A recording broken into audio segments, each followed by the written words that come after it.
বন্ধুরা, এই ছোট্ট মেয়েটি স্কুলে যাওয়ার সময় রাস্তায় কিছু একটা পড়ে থাকতে দেখে। আরে এখানে এগুলো কি? এ তো দেখছি অনেক টাকা। মালিক হয়তো ভুল করে ফেলে গিয়েছে। যাই টাকাগুলো গুছিয়ে দিয়ে আসি।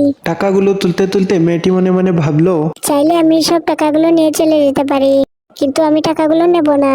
কারণ একজনের উপকার করলে কোনো না কোনো একদিন নিজেরও উপকার হয়। গাড়ির মালিক তখন মেয়েটির পিছন পিছন আসছিল। এই পৃথিবীতে জানে কি করছে? আরে এই গাড়ি থেকে আমার সবগুলো টাকা পড়ে গিয়েছে। থাক, দেখি মেয়েটি টাকাগুলো নিয়ে যায় কিনা। টাকাগুলো সব গোছানো হয়ে গেছে।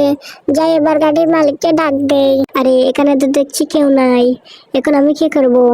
এটা যদি আমি রেখে যাই তাহলে তো চোর এসে নিয়ে যাবে। আমি এক কাজ করি, আমার কোমরের কাপড়টা দিয়ে টাকার ব্যাগটা ঘুরে রাখি। আরে এই মেয়েটা দেখছি টাকার প্রতি কোনো লোভ নাই, একদম ঠিকঠাক মতো টাকাগুলো গুছিয়ে দিয়ে যাচ্ছে। যাই তাকে বোনাস হিসাবে কিছু টাকা উপহার দিয়ে আসি। বন্ধুরা, এই পিচ্চি মেয়েটির এই সততার জন্য অবশ্যই